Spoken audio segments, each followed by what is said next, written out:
Hello, fellow YouTubers. Welcome to YouTube Gaming Community. I'm your host, Trouble8385. This is episode 210.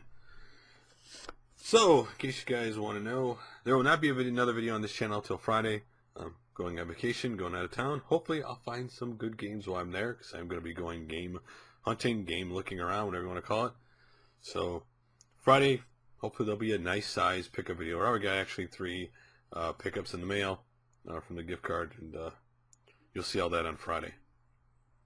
Anyway, let's get started on our topic this video, and it is from Israel Pachinko 89, fake YouTubers. Now, to be honest, I debated about originally even talking about this video, not so much the topic, but because he actually mentions a couple channels in the video. Now, he wasn't like, oh my gosh, overly like negative about it. He was just simply calmly stating why he didn't like or watch these channels anymore, and why he thought they were fake.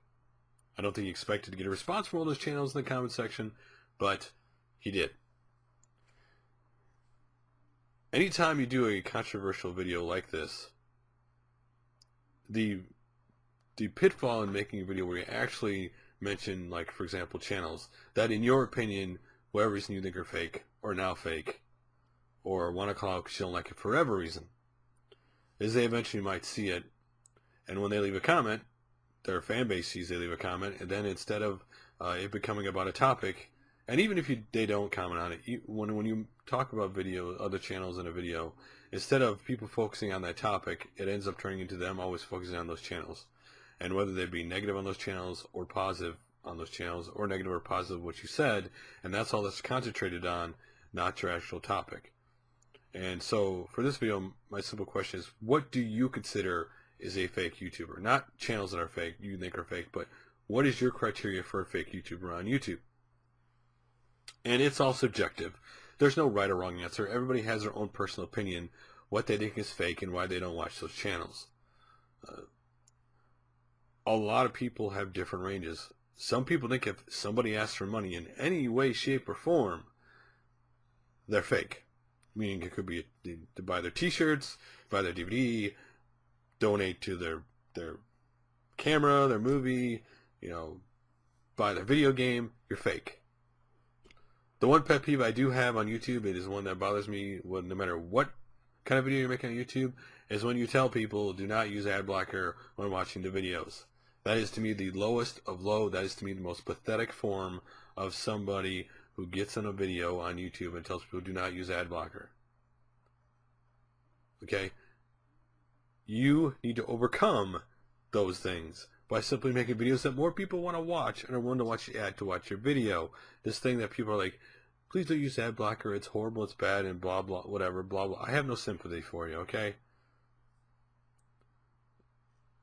That to me is the lowest low when people do that about ad blocker. Okay, people have a right to use ad blocker. If you want to use ad blocker, go right ahead. I don't care. People have the right to decide whether to watch ads or not. Just like you have a right to put an ad on your video or not. Same kind of right. But fake YouTubers, to me, it's a simple criteria for me what I consider fake. People who are not passionate about the hobby they're talking about. People who are not, more importantly, what I mean by passion is passionate the fact that they do not ever answer comments to their video. When you're a smaller channel, obviously, when you're like a big channel and you have a lot of subscribers, like let's say you get up to 100,000 subscribers, you cannot realistically expect that person to answer every comment. You like to, preferably, I like to see someone who answers a couple of their comments at least, but you can't expect them to answer a lot. When someone who interacts with the fans on a regular basis, whether at least a comment or two, they answer every video, they're interacting with the people who watch their videos. I don't necessarily want to call them fans, but people who watch your videos. Because to me that's kind of segregating and a weird thing. People who watch your videos. If they have time, obviously life and things happen. You can't always expect, things happen. That's just the way it is. But that to me is what makes somebody fake. When they just have no passion in what they're doing. When it seems like they're going through the motions and aren't passionate about what they're talking about. Like, for example, I just recently got Ninja Gaiden 2, the Dark Sword of Chaos in the mail for the NES, and I originally owned this game. I originally bought this game when it originally came out, not this one obviously, and beat it, and I could talk for a long time about how much I love this game. This is an awesome game. You do not know how excited I am to have this back in my collection, but you will on Friday when I talk about it again. And only talk about what you're passionate about. Don't be talking about everything just because you want to. You should always talk on your channel what you're passionate about.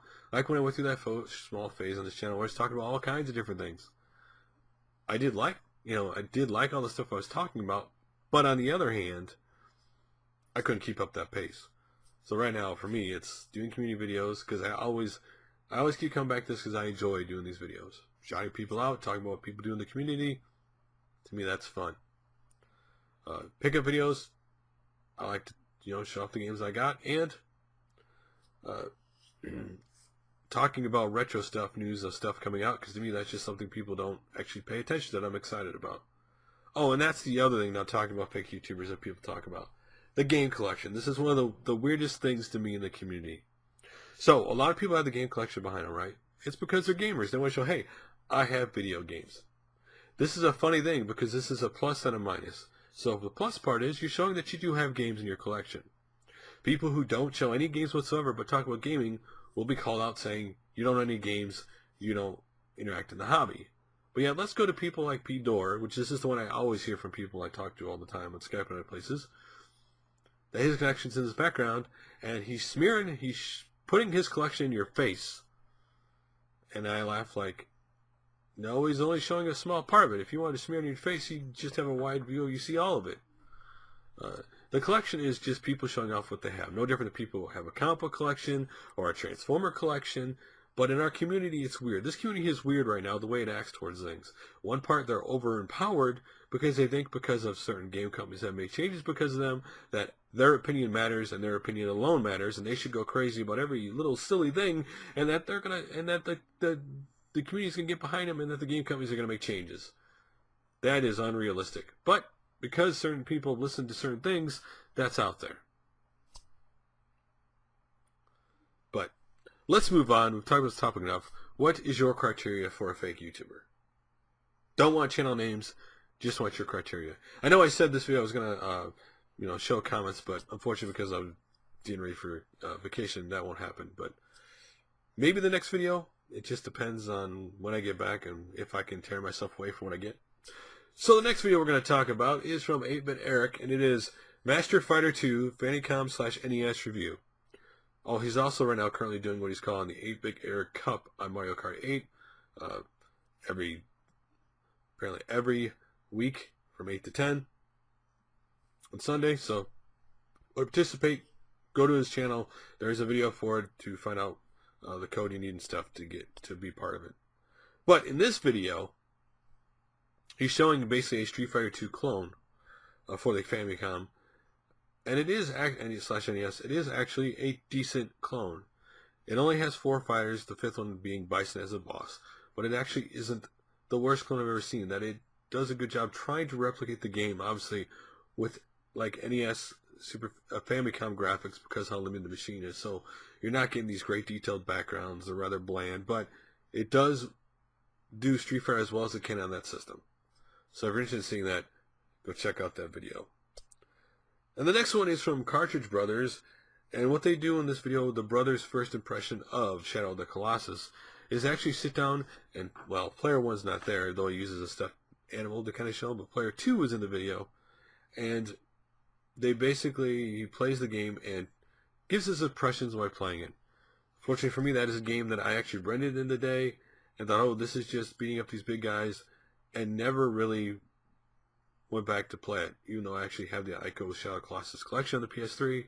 Someday I really want to go back to it, but that's on my, of course, pile of shame that I have to get to someday. But if you want to hear somebody's opinion I was never played before, definitely go check out the video.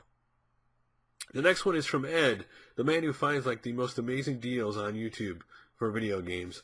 And his video, the Nintendo Friday Pickup Video, Rare NES Games, Complete Systems, and Current Gen. So he starts out the video with Wii U stuff. I've seen a lot more Wii U videos going up in the community, which is a good thing.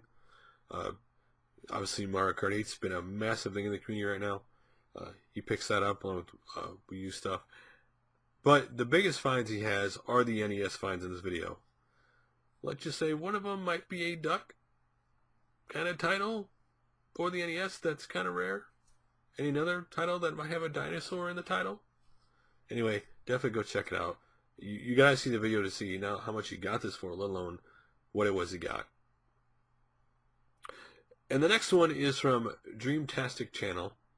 It is the Sega Dreamcast Infomercial. This thing is just a funny commercial because the premise of this video is, what if Sega did an infomercial for the Dreamcast today? This is just simply a fun take on a Dreamcast infomercial.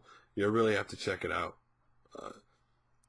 You may have watched one of his other videos because when he had 800 subscribers, he actually did a video with actually Chipsters or the Easter Egg Hunter, where they actually were talking back and forth through a Sega Dreamcast Dreamwave. But anyway, go check out this video. It's really fun.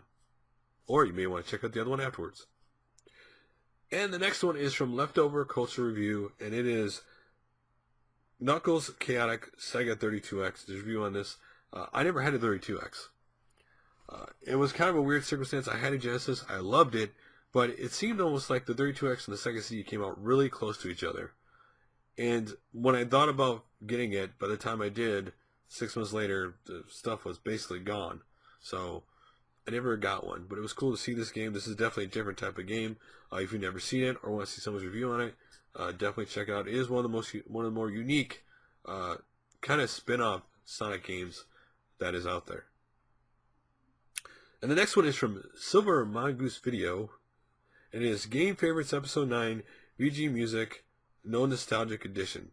Now this basically is, I guess you'd call it like a podcast in a sense, where obviously SilverMongooseVideos, he also has his two hosts, Noodle, and his other host, which hasn't made a video in a while on YouTube, and that is none other than Crow from Retro Roadshow, the only guy who's ever actually guest and made a YouTube gaming community video.